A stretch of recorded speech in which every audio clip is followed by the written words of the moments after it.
Joe DiMaggio Children's Hospital has improved and saved the lives of children in South Florida and beyond.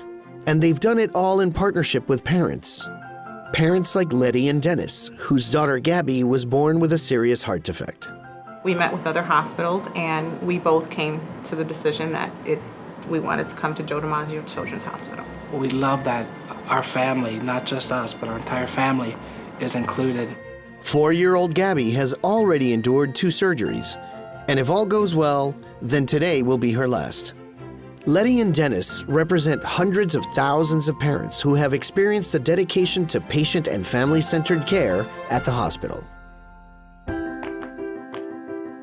When it all began in 1992, surgeries like Gabby's were hard to come by, and the hospital didn't even have a name. When the previous CEO, Frank Sacco, was looking for a name for the pediatric hospital, he was looking for a sports star, and he knew that Joe DiMaggio lived in Hollywood, Florida. It would be hard to imagine a bigger name than Joe DiMaggio, the legendary Yankee Clipper. I get this letter from Mr. Frank Sacco. I remember it distinctly, offering to name the hospital. Joe DiMaggio says, call them up and let's speak to them. I was asked by Mr. Sacco to attend a meeting, and it was a very rewarding meeting. Mr. DiMaggio was extremely enthusiastic. We had a wonderful conversation, about 2 hours, and he said yes. And Mr. DiMaggio basically said, I don't need any money, but I do have a requirement, and that is that you commit to providing health care for any child, regardless of their ability to pay. And 25 years later, we continue to honor those wishes.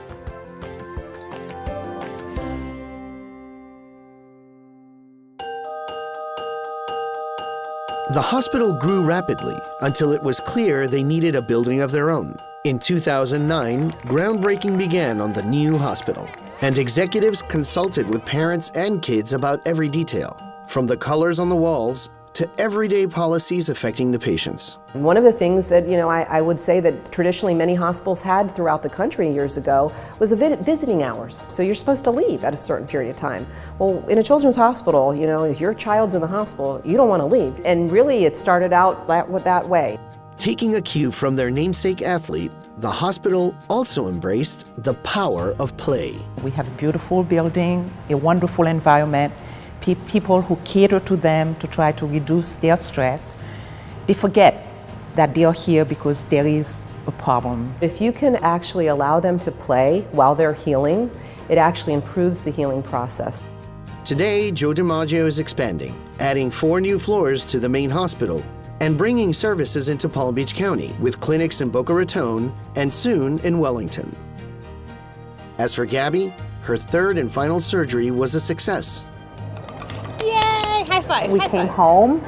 She has energy. She's back to being her spunky little self. The smallest things that they do mean so much to a family and to a parent. And to see the compassion that they've had with Gabby and with our family, it's priceless. The staff at this hospital, they don't care who you are. They don't care if you're the president's child or just a common worker's child. Every child, every patient is treated like a VIP.